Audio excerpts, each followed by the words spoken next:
From the very beginning, I could feel his judgment lingering in every word, every glance, like a shadow I couldn't escape. At dinner parties, he'd lean in just enough to whisper, "Are you sure that dress works for you?" or laugh softly when I mispronounced a name, making sure everyone noticed my mistake. It wasn't overt cruelty, at least not the kind people could call out. It was the way he would pat my hand and say, "Sweetheart, you'll never really understand how things work in our world," as if I were permanently one step behind. I remember the first time it truly sank in. A gala for his company, my heels clicking against polished marble, every guest seemingly judging me through his eyes. My family mingled politely, yet even they seemed complicit, caught between admiration for his success and subtle pity for me. At the family reunion later that summer, he commented again, "I don't expect you to keep up with my friends. They're used to a certain standard." That tiny word, standard, echoed in my head for weeks. I tried to laugh, to pass it off as charm, but the sting was undeniable. Each insult built on the last, layering a quiet humiliation that I carried with me everywhere, even in moments when I should have felt joy. The casual remarks about my taste in art, my cooking, or the way I decorated a room were endless, and he delivered them with a smile that made it impossible to call him cruel. I began to shrink, to question my choices, to second-guess my own instincts. Looking back, the cocktail parties, weddings, and charity galas were not celebrations. They were arenas where my self-esteem was subtly dismantled, and he stood in the center, orchestrating the performance. Even when friends complimented me privately, I could almost hear him reminding me I didn't belong, that no praise could ever outweigh the message he whispered over and over. I would never match him, never truly rise to his level. And that knowledge, implanted quietly, settled in my chest like a stone, heavy and unyielding, shaping every move I made, every word I spoke, every morning I woke before him, moving quietly through our sprawling house, making sure everything gleamed for his arrival. The floors had to shine, the linens perfectly pressed, the meals arranged just so, each detail a silent performance of devotion that no one ever acknowledged. I smiled at guests, laughed at his jokes, nodded at his stories, all while feeling invisible beneath the glittering surface of his world. He didn't see me as a partner or equal, only as a fixture in the background, a carefully polished accessory to his image. I remember standing by the window one afternoon, watching the valet drive his sports car away and the staff bow slightly as he passed, and thinking, I keep this entire household running, yet it's him who gets the applause. At social events, I orchestrated conversations, steered discussions, smoothed over awkward moments, and yet, whenever someone praised the evening, his name alone was mentioned. I began to feel the first flickers of resentment, not the bitter kind, but the sharp awareness that my labor, my intelligence, and my presence were invisible to those who mattered most. And in that quiet understanding, something new stirred. A whisper of self-recognition, a realization that I deserved more than this shadowed existence. As I watched him move through the world with effortless acclaim, I couldn't ignore the pang of FOMO, the aching knowledge that life beyond these gilded walls, and beyond his small expectations, was possible. Each unnoticed effort, every suppressed thought, fed a growing determination that I would one day reclaim the recognition, the respect, and the power that had been denied to me. It happened at one of his meticulously planned charity galas, the kind where glittering chandeliers reflected more ambition than warmth. I wore a dress I had agonized over for weeks, the one I thought might finally earn a compliment. And yet, as soon as I entered, he leaned close with that familiar half-smile and whispered, "You try so hard, but it's never enough. People notice, you know. They just notice differently." My stomach sank, a cold punch of humiliation, and I felt the heat rise to my cheeks as laughter floated around us. I forced a smile, nodding, pretending the remark was harmless. But inside, rage and despair collided. Later, standing near the dessert table, I watched him charm the crowd effortlessly, exchanging congratulations and witty remarks, while I felt like an intruder in my own life. Memories flashed unbidden. The birthday dinner where my dish was ignored while he toasted my sister-in-law, the quiet dismissal when I suggested ideas for the company event, the casual reminder from him at my parents' house that our friends have standards. Every slight, every exclusion, each veiled insult compounded until it became unbearable. I realized, painfully, that in this world of his making, I would never be respected, never considered equal, never allowed the dignity I craved. The anger swelled, sharp and bitter, mixing with humiliation and sorrow, leaving me trembling on the edge of tears. And in that moment, beneath the sparkling lights and soft music, a thought crystallized. If I remained in his shadow, I would be invisible forever, and I couldn't accept it any longer. That night I left the gala early, carrying the sting of every insult, every overlooked contribution, and the unshakable knowledge that something had to change. After that night, I stopped waiting for his approval, for the recognition that would never come. I began carving out a life that existed outside his gilded cage, starting with small, deliberate steps. I revisited old contacts from college and business acquaintances I had quietly nurtured over the years, arranging discreet meetings and lunches under the guise of casual catch-ups. I researched investments, read books he would never consider worth his time, and slowly funneled money into ventures that promised independence. Every small success, a stock that appreciated unexpectedly, a friend introducing me to a powerful mentor, felt like a secret victory, a tiny rebellion he would never anticipate. I kept meticulous records not for him, but for myself, tracing every move toward the life I knew I deserved. The tension was intoxicating. I smiled at him over breakfast, carried on conversations as if nothing had changed, all while feeling a quiet thrill at the world I was quietly building behind his back.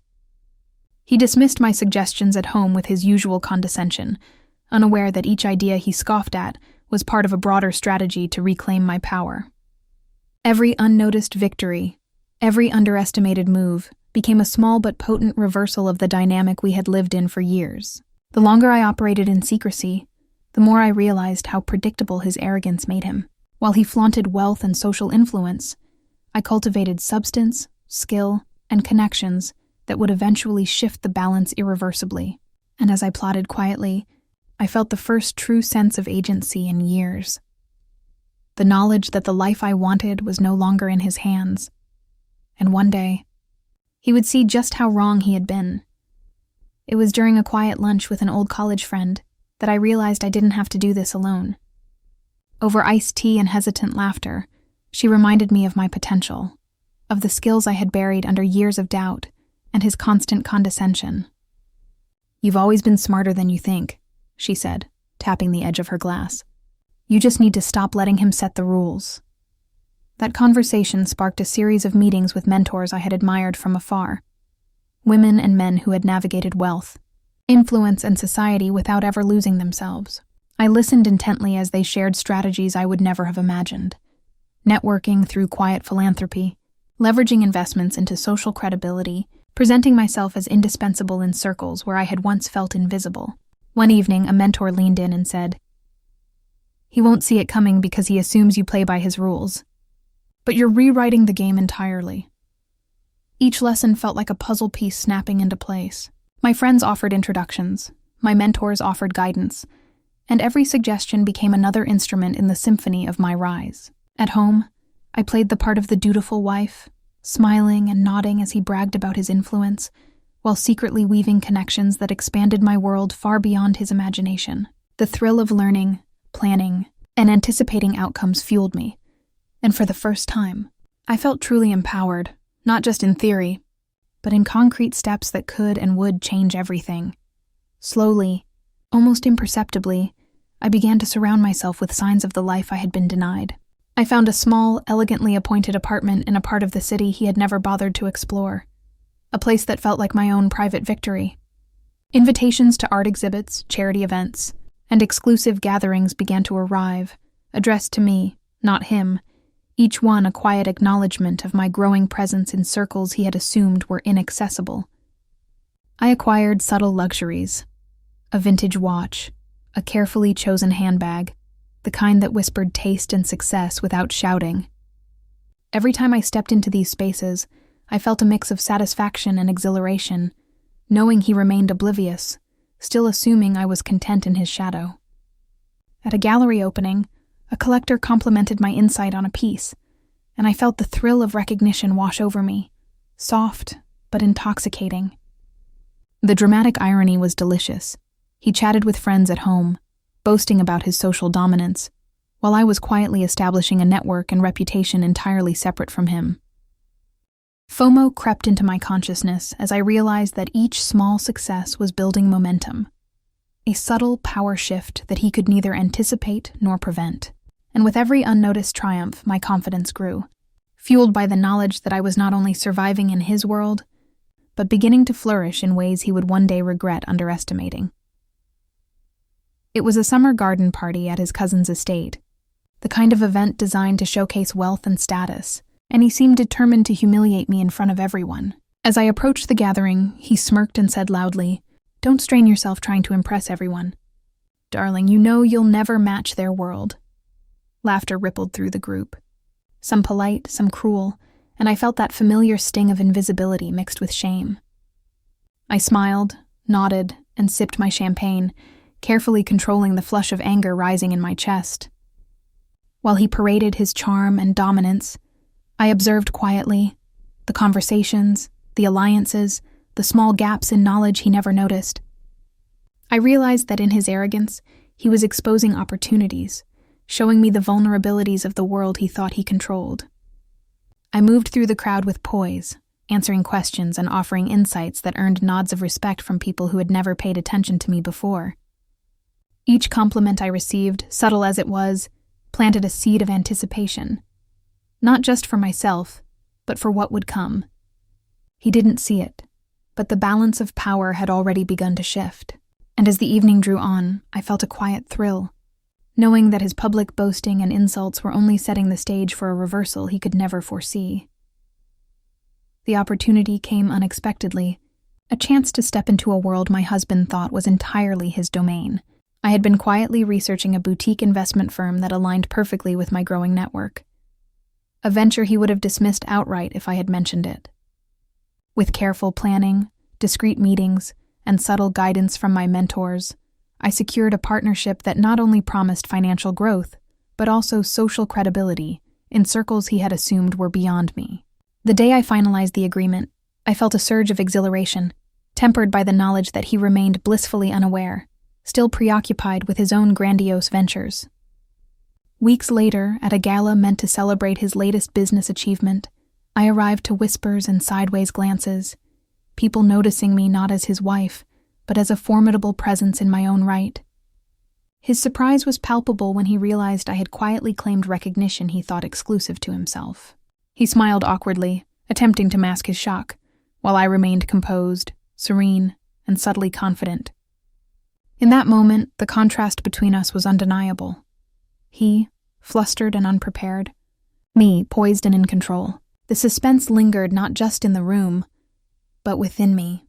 The delicious tension of knowing I had altered the trajectory of our dynamic without a single overt confrontation. Every handshake, every nod of acknowledgement, every quiet compliment reinforced the fact that I was no longer invisible, and the stage was set for the reversals that would soon follow.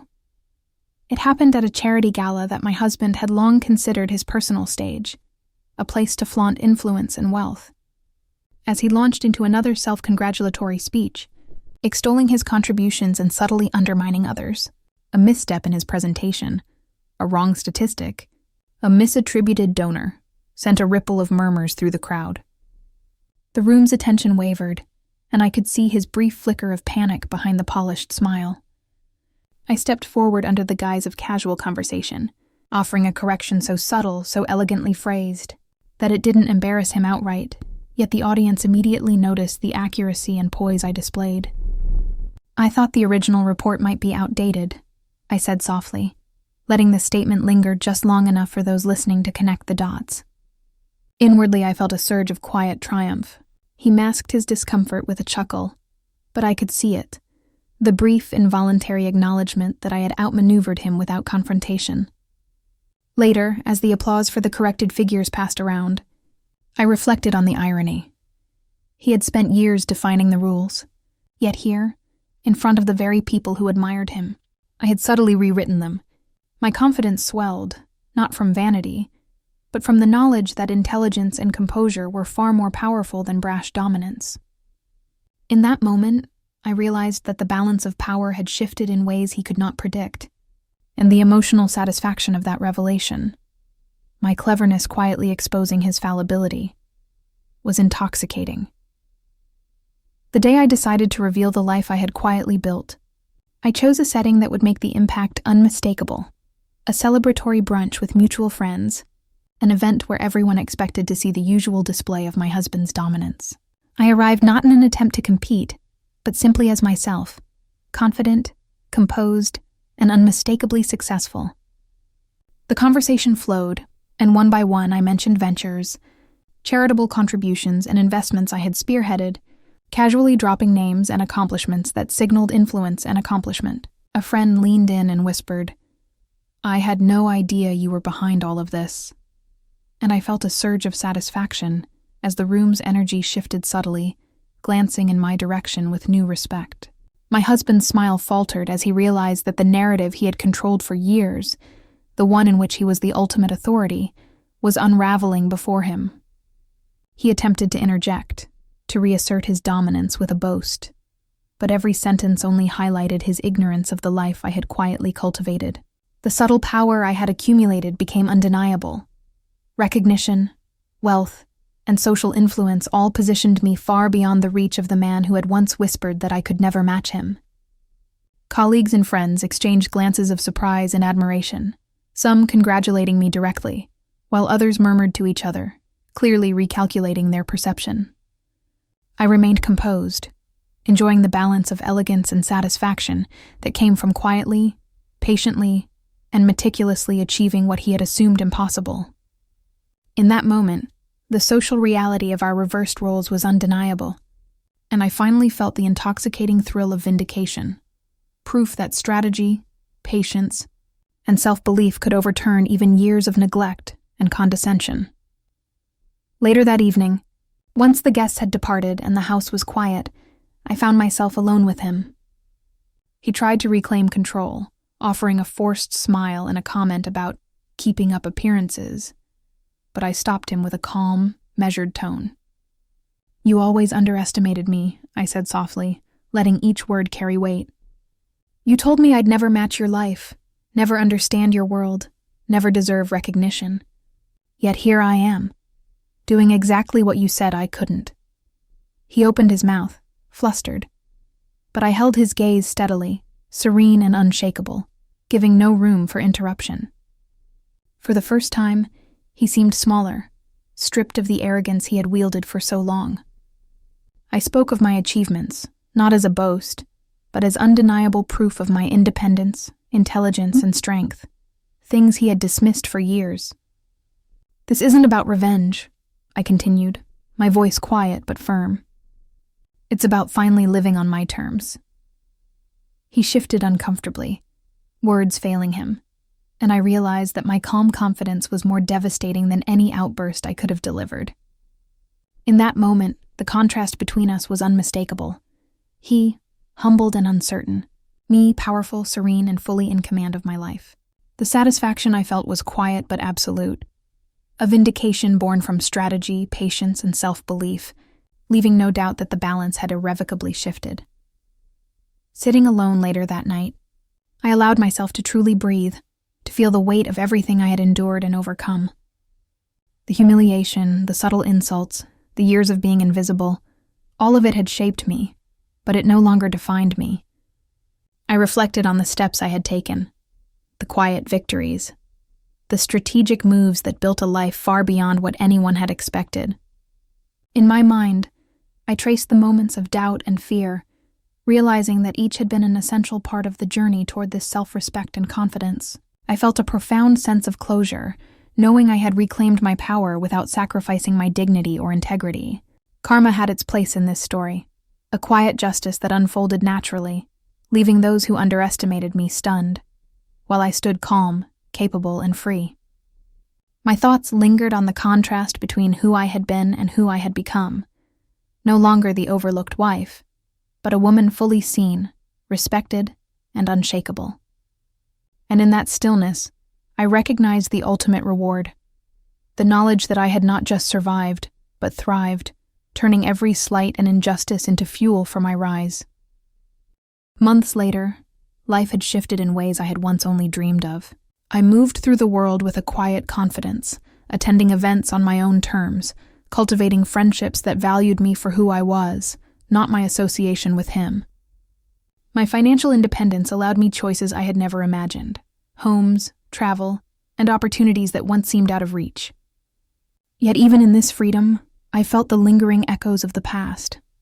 Old wounds, moments of mistrust, and the quiet ache of relationships that could never fully be repaired. I learned to navigate these complexities with patience, using discernment and self-awareness to protect my peace while still engaging fully with life. There was no grand spectacle of revenge, no celebration in others' discomfort. The victory was mine, internal and enduring, and as I reflected on how far I had come, I understood that true empowerment was not only about wealth or status. It was about claiming my narrative, embracing my worth, and moving forward with grace. In that space, I felt complete, both triumphant and reflective, leaving behind a life of invisibility and stepping fully into one of deliberate, confident freedom. Looking back, I can finally see the journey for what it truly was: a test of patience, resilience, and self-belief. Every slight, every dismissive comment, every whispered doubt he ever cast my way became fuel for the life I built quietly, deliberately, and without fanfare. I no longer defined myself by his expectations or the world he tried to control. Instead, I defined myself by the choices I made, the risks I took, and the strength I discovered along the way. The freedom I enjoy now, social, emotional, and financial, is proof that true power comes not from asserting dominance over others, but from mastering one's own path. I have learned that vindication is sweetest when it arrives without malice, when it is earned through perseverance, intelligence, and grace. And so, as I step into each new day with confidence, I know this: I finally live a life beyond what he ever imagined. And I owe him nothing but my silence.